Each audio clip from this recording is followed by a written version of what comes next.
vontade. Levanta o que está caído, enche aquele que está vazio, cura o enfermo. Batiza no teu Santo Espírito essa noite, Espírito Santo de Deus, pois nós acreditamos que aquilo que o homem não pode fazer, a sua palavra pode. Aonde o homem não pode chegar, a sua palavra chega. Então usa o teu filho uma vez mais como boca do céu nesta terra. Assim nós oramos a ti em nome de Jesus. A igreja que concorda, diga amém. Olhe para cá antes de eu passar para a palavra.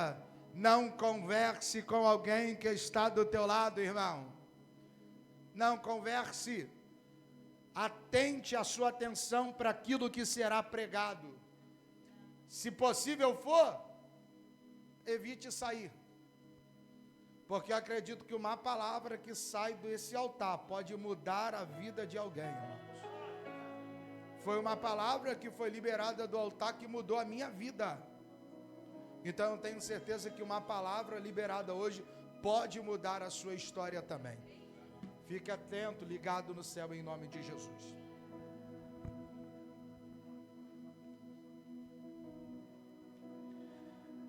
Meus irmãos, a paz do Senhor. Gênesis capítulo 37. Gênesis capítulo 37. Desde já quero estar louvando a Deus por essa oportunidade. É sempre uma honra poder estar pregando em casa. Louvar a Deus pela vida do pastor Tiago. Amém? Todos encontraram? Gênesis capítulo 37, verso 5.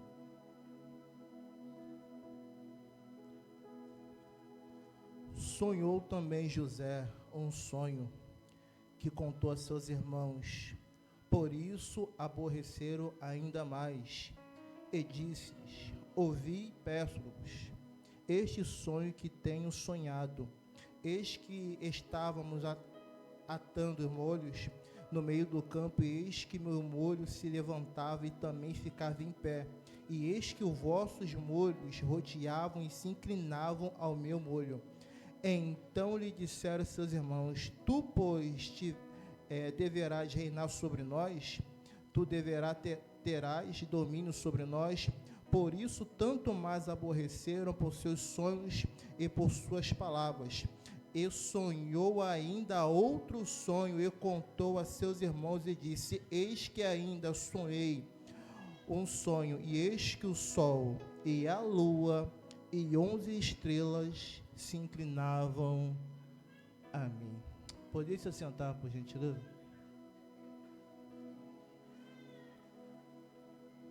Bem, sabemos que é uma palavra muito conhecida.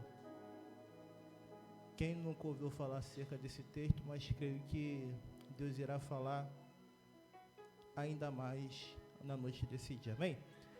É uma palavra que eu tirei para poder estudar hoje no período da tarde, que me chama muita atenção alguns pontos, que lá em Gênesis capítulo 37 vai iniciar de uma forma bem clara, bem explicativa, mas alguns pontos que me chamaram a atenção é que Jacó era alguém que amava muito a José, diferente dos seus irmãos. E seus irmãos já começaram a observar e começaram a odiar José. Mas o interessante é que, em contrapartida, José era o exemplo da casa. E quem era o irmão mais velho, que era para ser o exemplo, para não deixar os seus irmãos de menos idade fazer o que é de errado. Então precisamos entender que quem era para ser exemplo não estava sendo exemplo. José era alguém que era tão exemplar que a população gostava mais de José, mas não gostava de seus irmãos. Jacó era alguém que amava e gostava muito de José, gente, ao ponto dele preparar uma túnica aí dá para José colocar. Você consegue compreender que a túnica a qual José agora vai colocar, uma túnica que vai destacar José? Repita comigo: a túnica vai destacar José. Mas ao mesmo tempo que vai destacar, ao mesmo tempo vai colocar José como alvo. Porque uma túnica teve o poder de fazer seus irmãos odiarem ele cada vez mais e mais, gente.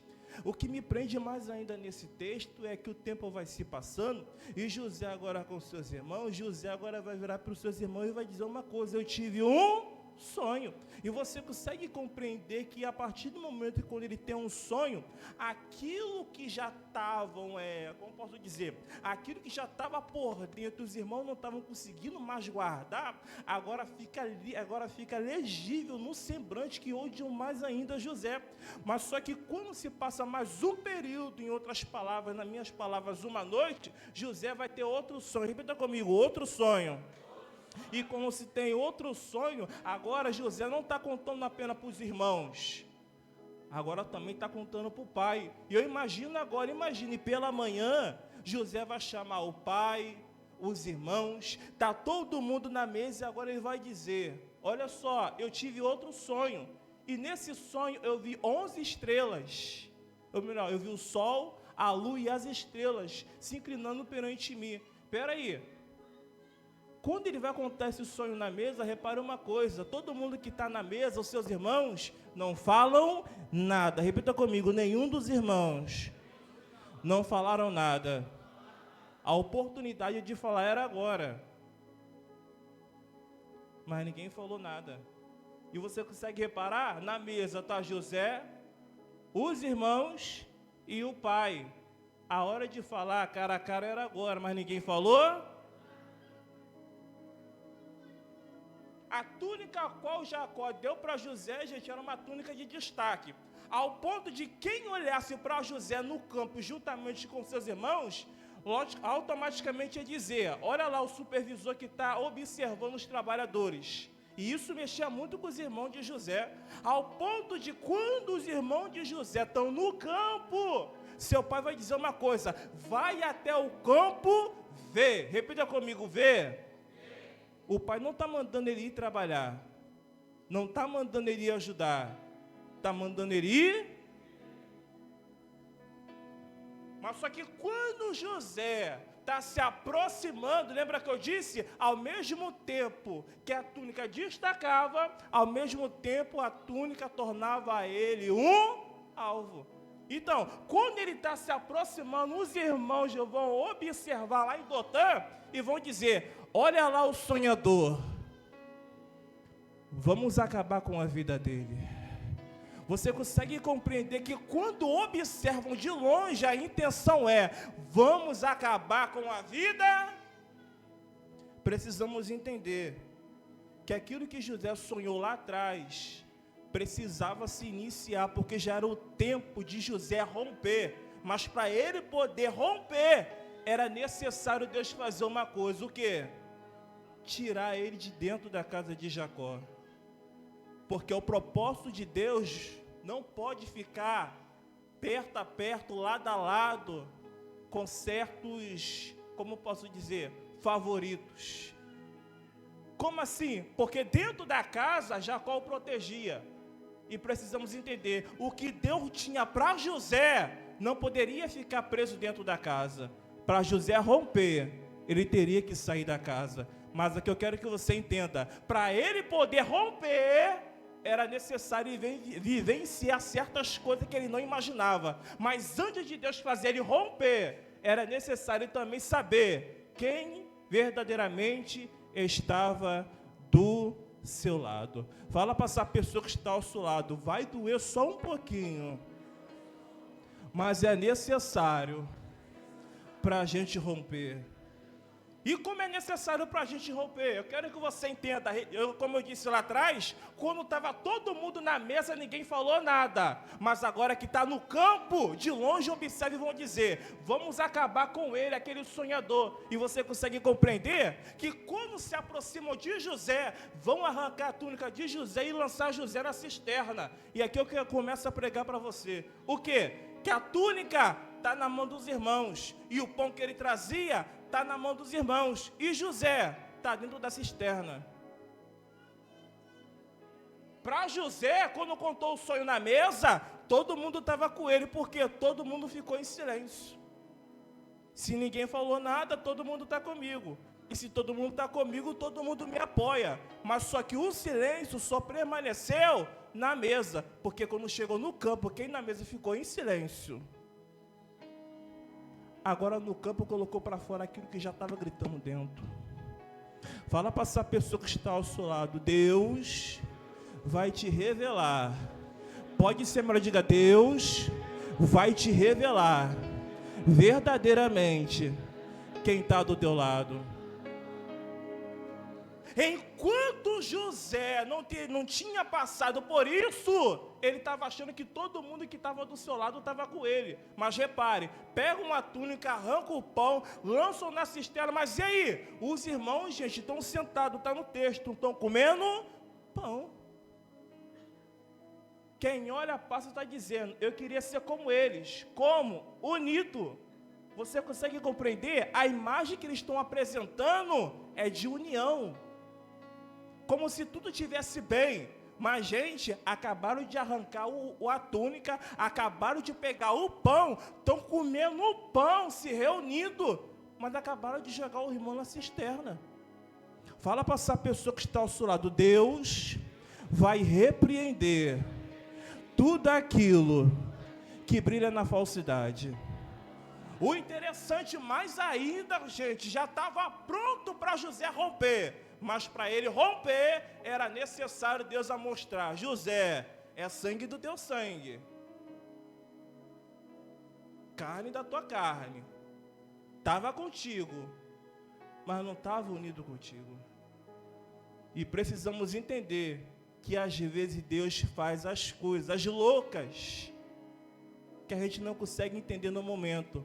Mas eu quero que você entenda: José vai ter um choque de realidade. E por que ele vai ter um choque de realidade? Porque ele nunca imaginava que pessoas, irmãos, dentro da própria casa, iriam jogar ele na cisterna.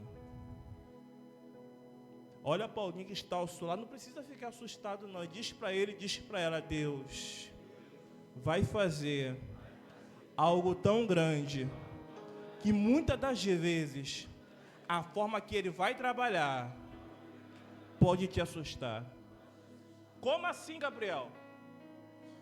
Deus vai fazer de uma forma tão incrível que José não está conseguindo enxergar, não está conseguindo acreditar naquilo que ele está vivenciando. Por quê? Porque quem ele mais amava, que sempre estava com ele, agora está fazendo isso com ele. Mas espera aí, enquanto a partida os irmãos estão lá em cima, estão comendo pão, repare, está vindo uma carruagem. Eles queriam matar, mas agora decide vender.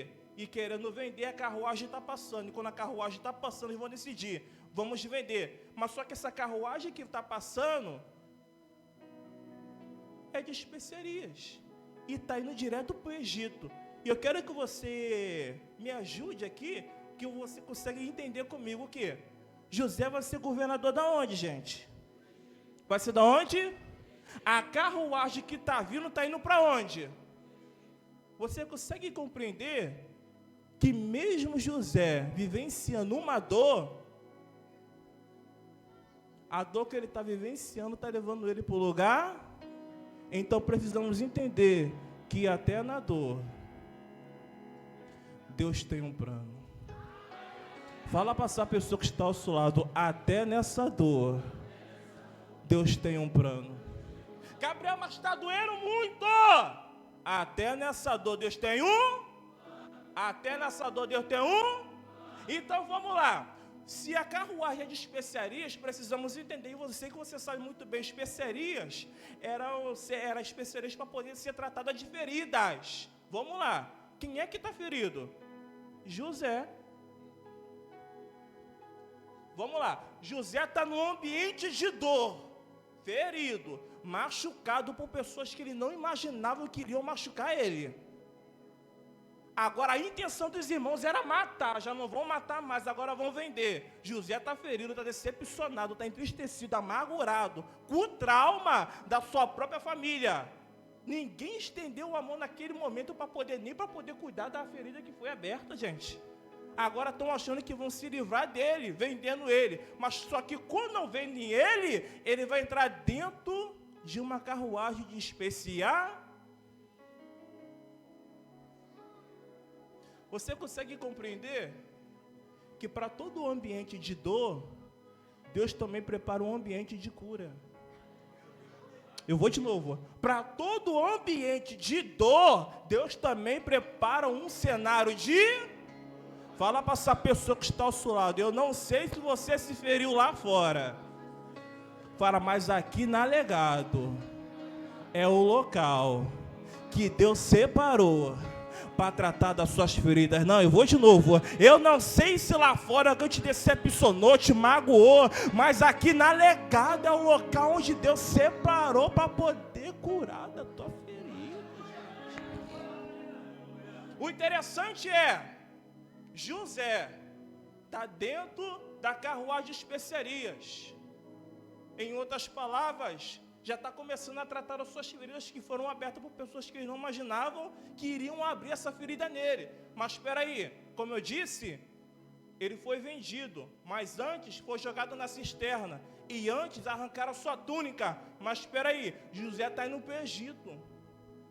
Mas lembre, seu pai disse, vai no campo ver. Ele tinha que voltar para dar notícia. Ele voltou? Não. Ele foi para o Egito, carregando uma verdade que ninguém teve a oportunidade de ver o outro lado da versão. Porque quem ficou foram os irmãos. E agora eles vão sustentar uma mentira que nunca foi verdade. E repare, quem ficou está sustentando uma mentira. E todo mundo só está sabendo esse lado da história. Mas e a história de José? Quem sabe? Ninguém. Então tem pessoas que só estão escutando um lado da história, porque não teve ainda a oportunidade de ouvir o outro lado da história. Fala para essa pessoa que está ao seu lado, Deus sabe muito bem que por muito tempo você tem guardado uma verdade que ninguém teve a oportunidade de ouvir. Mas contrapartida, a mentira que sustentaram, todo mundo ficou sabendo. E a pergunta que surge é, e o pai? Como é que ele recebeu essa notícia? Olha o que os irmãos vão fazer, vão pegar a túnica, vão manchar de sangue e vai dar na mão do mensageiro para falar com o pai. O pai, quando vê, automaticamente ele vai dar a sentença que o seu filho querido morreu. E aqui precisamos entender algo muito importante. Em nenhum momento o pai chamou os irmãos para poder perguntar qual foi a última pessoa que teve com ele. O que aconteceu com ele? A única coisa que ele vai fazer ao observar é dizer que José morreu. Isso me prende muito no texto, porque em nenhum momento ele fez nenhum tipo de pergunta. Em nenhum momento ele questionou o porquê, o que aconteceu, como assim aconteceu. Logo, meu filho José, isso acontecer, eu imagino os irmãos querendo, até mesmo ficar com a túnica de José. Porém, Jacó vai pegar a túnica, e eu imagino agora o mensageiro na frente, querendo até mesmo gaguejar, porque se Jacó pergunta o que aconteceu, ele não ia saber o que fazer, porque até então mandaram ele dizer, apenas leva para o meu pai. Repare, nem a coragem dos irmãos de vir para poder falar com o pai tiveram. Mandaram o mensageiro ir para poder dizer, mostrar a túnica manchada de sangue. E aqui precisamos entender algo muito importante. O que? Jacó era alguém, gente, que tinha muita experiência ao decorrer dos anos. Ele ouvia muito a voz de Deus em casa. E precisamos entender e compreender que quem escuta a voz de Deus em casa não fica enganado com vozes estranhas na rua. Não, eu vou de novo. Quem escuta a voz de Deus em casa não se engana com voz estranha na rua.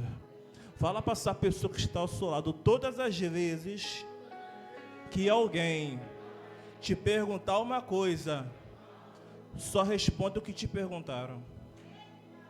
Eu vou de novo. Todas as vezes que alguém te perguntar alguma coisa, só respondam aquilo que te perguntam.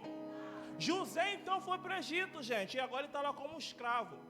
Potifar está passando, Potifar agora vai observar e vai ver uma coisa. Nossa, esse escravo aqui é diferente.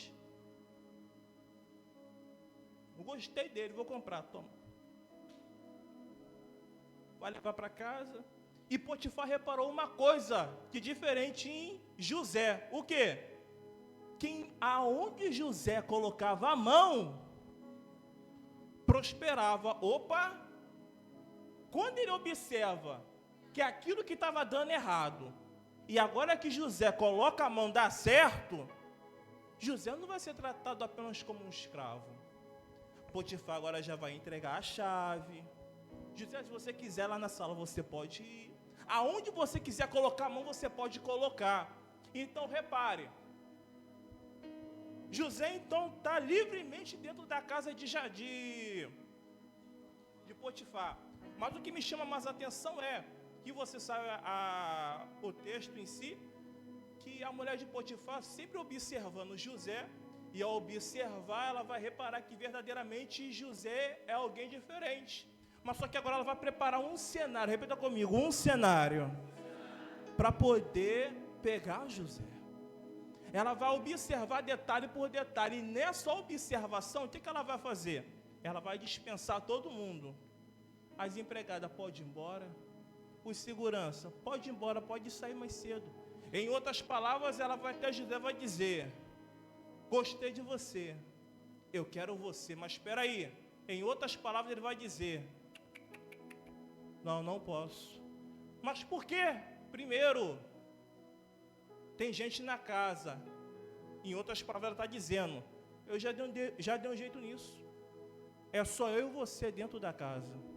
Já liberei todo mundo. Se a desculpa era essa,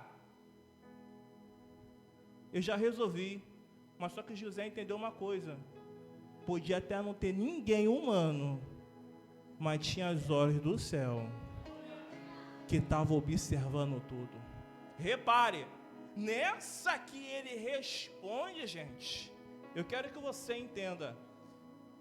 Ela vai abraçar com todas as forças, mas no abraçar ele também usa a força. E para não ficar, ele deixa uma capa. Repita comigo: José deixou a capa. E o que eu quero que você entenda, ele foge daquele cenário e agora ela também vai sustentar uma mentira, vai sustentar uma verdade que nunca foi, ou melhor, vai sustentar uma mentira que nunca foi verdade. E você consegue compreender que a mesma trajetória de sustentar uma mentira que nunca foi verdade, já é a segunda vez.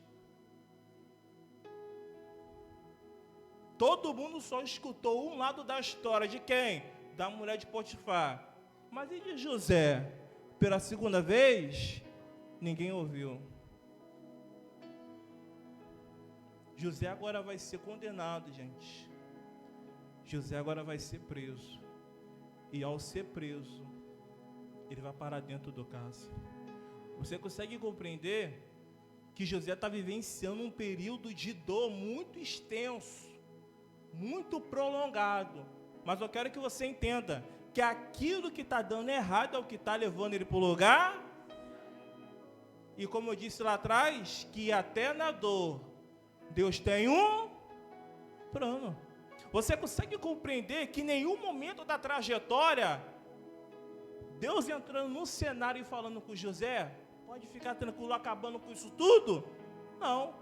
Deus está observando tudo. E não está falando nada. Fala para outra pessoa que está ao seu lado: vai ter momentos na nossa vida que a gente vai estar no auge da nossa dor. Deus vai ver tudo e não vai dizer nada.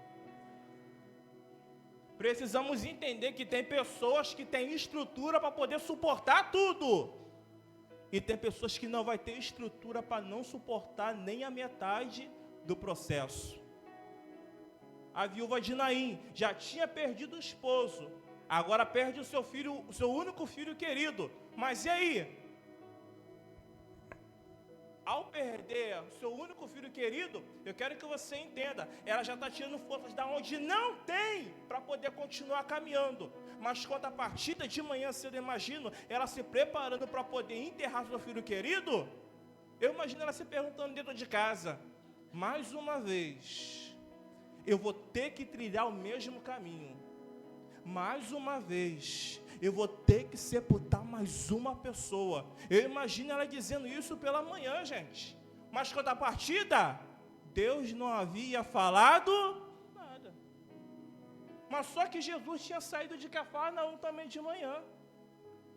E entre Cafarnaum até Naim, aproximadamente de 8 a 10 horas. Repare, Jesus vai chegar um pouco antes do sepultamento dessa criança.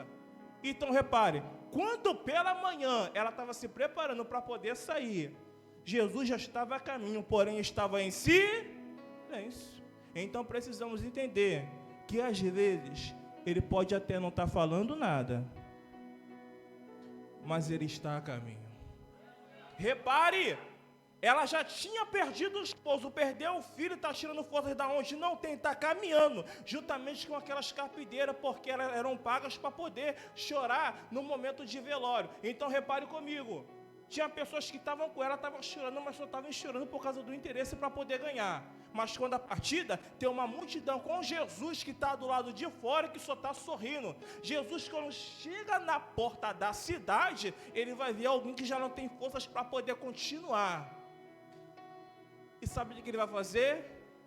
Ele observa, se aproxima e vai dizer, não chores. Por que ele agora vai interromper o processo? Por que ele não esperou ela enterrar? Nas minhas palavras, eu creio que ele sabia que dali para frente ela não ia suportar. Porque tem pessoas que têm estrutura para chegar até o final. Mas tem pessoas que não aguentam chegar até o final. E fazendo uma ligação aqui, Jó perdeu 10 filhos, repita comigo, 10 filhos. O processo dele foi até o final. E você consegue compreender? Jó teve estrutura para continuar caminhando mesmo perdendo 10. E nem assim Jesus apareceu para poder interromper. Mas repare, quando ela perde um, Deus entendeu. Eu tenho que intervir, porque eu sei que ela não tem estrutura para poder continuar. E talvez atualmente você pode estar passando por uma prova difícil na sua vida. E você deve estar se perguntando, Senhor, por que o Senhor não fala comigo? Por que o Senhor não fala comigo? Eu estou precisando da sua ajuda, fala comigo, porque eu não vou aguentar mais. Fala para essa pessoa que está ao seu lado, se Deus não falou nada, é porque Ele sabe que você aguenta mais um pouco. Eu vou de novo. Se Deus não falou nada, é porque Ele sabe e Ele entende que você aguenta mais um. Voltando para o texto. José está preso. O copeiro e padeiro vai ter um sonho dentro do cárcere. José vai interpretar. Mas sabe o que me chama a atenção? É que até esse momento ninguém teve a capacidade de interpretar o sonho de José. Até esse momento ninguém teve a oportunidade de ouvir o sonho e dizer, não, vai acontecer isso, não. O copeiro e padeiro agora vai sonhar. E ao sonhar, José vai interpretar o sonho. E logo em seguida, Faraó também vai sonhar. E José também vai interpretar. Mas aqui eu quero que você entenda e compreenda algo muito importante. Padeiro, copeiro e Faraó foram sonhar depois. Os 3 sonhos foram realizados depois. Mas e José que sonhou primeiro? Foi realizado? Então precisamos ter maturidade, que vai ter pessoas que vai vir depois, Deus vai realizar, e o nosso não. Eu vou de novo, precisamos ter maturidade e entender que vai ter pessoas que vai vir depois, Deus vai realizar, pessoas vão romper, e a gente ainda não vai romper. E como eu disse, tudo tem um tempo determinado para todas as coisas. Era necessário José vivenciar esse momento, esse processo. Mas repare, Faraó agora vai sonhar, e ao sonhar, vão chamar José para poder interpretar. Tem alguém que possa interpretar? Tem um prisioneiro. Mas repare, José agora vai se barbear, vai se limpar, vai se vestir para poder ir até a presença de Faraó. Mas aqui eu quero que você entenda que quando ele chega até a presença de Faraó, o que me chama a atenção é que ele vai interpretar todos os sonhos, os 2 sonhos de Faraó. E ao interpretar, eu quero que você entenda algo muito importante. Faraó vai ficar completamente realizado, assustado com a vida de José. E o que vai acontecer agora, Gabriel? Em outras palavras, Faraó é alguém que vai criar uma posição só para poder colocar José nessa posição. E eu queria que você entendesse, José agora chegou aonde Deus queria que ele chegasse, governador. Mas e aí, Gabriel, acaba tudo? Não, eu quero que você entenda, por mais que José vivenciou e passou por essa trajetória toda, José precisava ainda ser tratado de uma coisa que Deus ainda não tinha tratado. O quê? O emocional. Ele sofreu, chorou, mas Deus ainda precisava tratar disso dele o quê? Repita comigo, emocional. Você consegue compreender que a trajetória toda de José foi de dor. E essa trajetória de dor foi iniciada com pessoas da sua própria casa, da sua própria família. Então, para Deus fazer José ainda mais alguém grande, fazer ele romper, era necessário Deus ainda travar, ou melhor, libertar ele de algo emocional. O quê? Certo sentimento profundo, certas mágoas ainda que não foram liberadas. E que mágoas são essas? Da sua própria família. O tempo passou, mas a mágoa ainda continuou. E como é que Deus vai tratar dessa mágoa? Colocando na frente dele as pessoas que foram a maior decepção dele.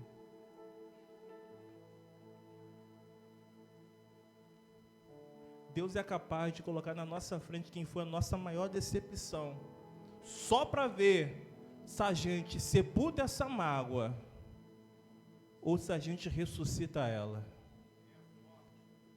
Eu vou de novo. Deus é capaz de colocar na nossa frente quem foi o motivo da nossa maior decepção, para ver se a gente sepulta essa mágoa ou se a gente sepulta ela. Fala para alguém que está ao seu lado. Deus sabe muito bem que o tempo passou. O tempo passou tão rápido que você não conseguiu colocar para fora certos traumas emocionais que você ainda até mesmo não conseguiu se libertar. E por muitas das vezes você não consegue até mesmo romper. Porque todas as vezes que você pensa em romper, um gatilho faz você lembrar de tudo que você vivenciou.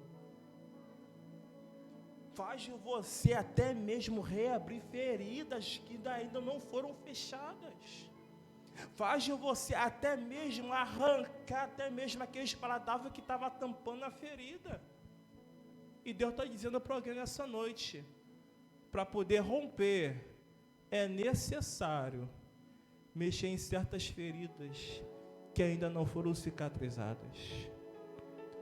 Para romper, é necessário tratar em certas áreas da nossa vida que ainda ele não teve oportunidade de tratar. Você lembra de Davi? Saul perseguia muito Davi, gente. E Davi tinha a possibilidade de ter matado Saul na trajetória. Em muitas das vezes, Davi poderia arrancar a cabeça de Saul, mas só que na oportunidade, Davi ia lá, pegava o odre, arrancava um pedaço da vestimenta de Saul. Então, repare, ele teve vários momentos para poder até mesmo matar Saul, mas ele não matou. Mas repare, para Deus tratar de Davi, o que Deus fez? Pegou Davi e jogou ele lá para o deserto de Parã. E quem é que está em Parã? Nabal. Uma pessoa ingrata. Quando Davi manda seu servo descer até Parã para poder pedir uma oferta, o que ele vai acontecer? Nabal vai ser ingrato. E nessa ingratidão, olha o sentimento que estava escondido em Davi. Vou matar a casa toda. Por causa de um ingrato. Por causa de uma ingratidão, Davi ia derramar sangue inocente, gente.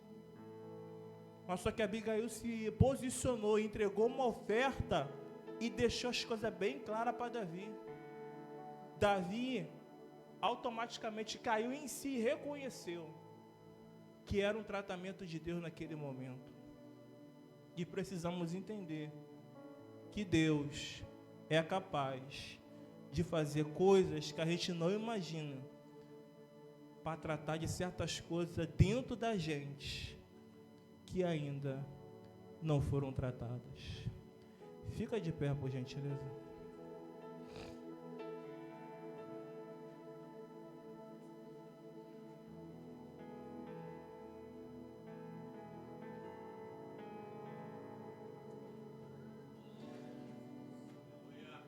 Na noite desse dia,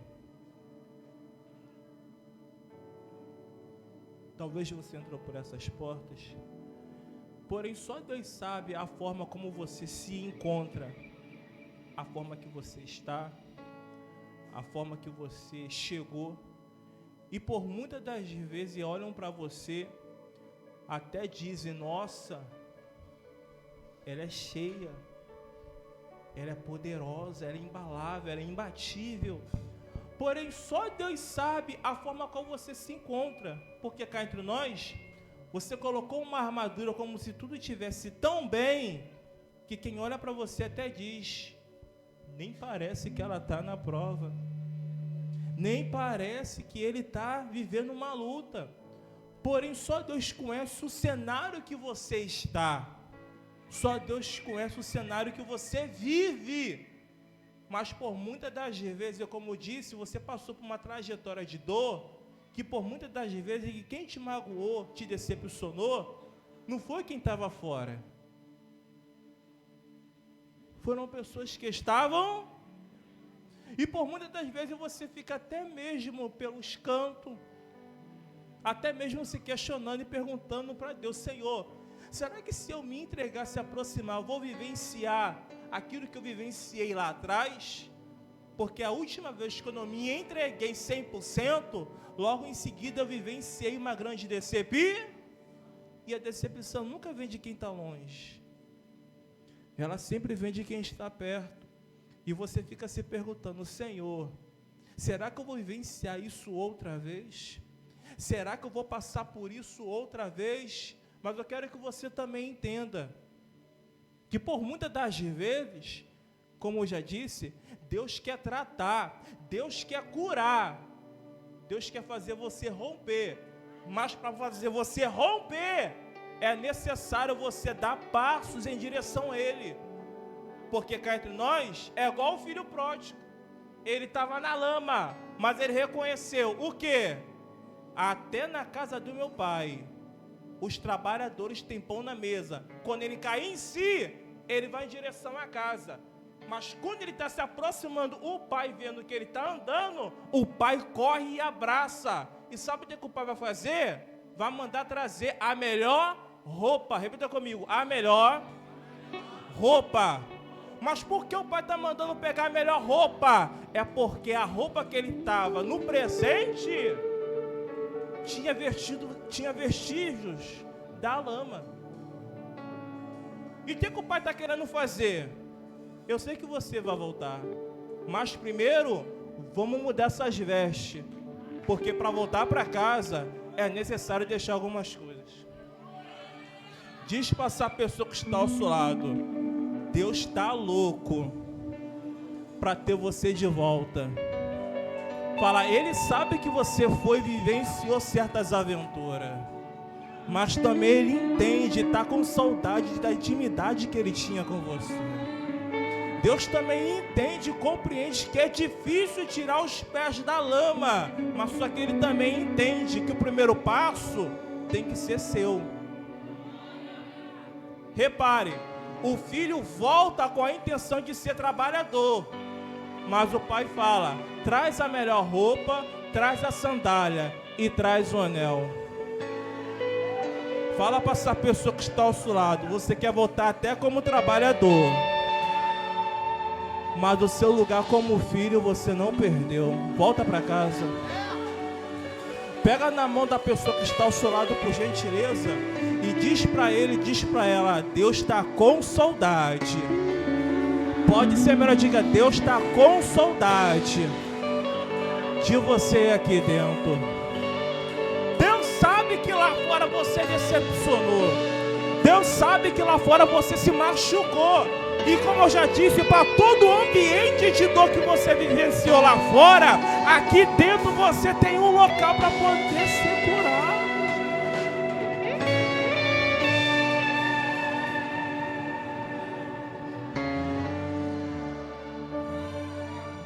E nessa noite, eu gostaria de conhecer você, que entrou por essas portas disposto a mudar verdadeiramente de vida. Não, eu vou, daqui para frente eu vou aceitar Jesus e vou vivenciar certas coisas surreais.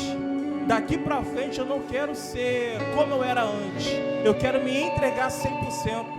Daqui para frente eu não quero ser como eu era lá atrás. Se um dia eu me entreguei 70%, daqui para frente eu quero me entregar 100%. E cá entre nós, uma coisa que Deus não aceita é alguém que um dia entregou tudo e hoje não está entregando.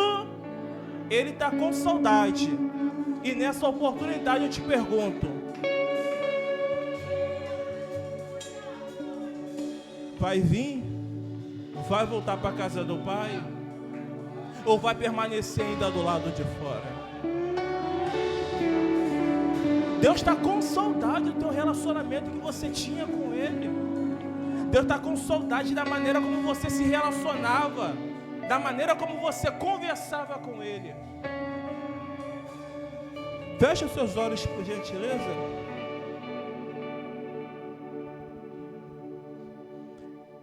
Enquanto o Ministério de Louvor estará louvando, você tem a oportunidade de sair, ou até mesmo só levantar suas mãos e vir aqui na frente. A igreja ligada, por gentileza. Parece que está tudo bem.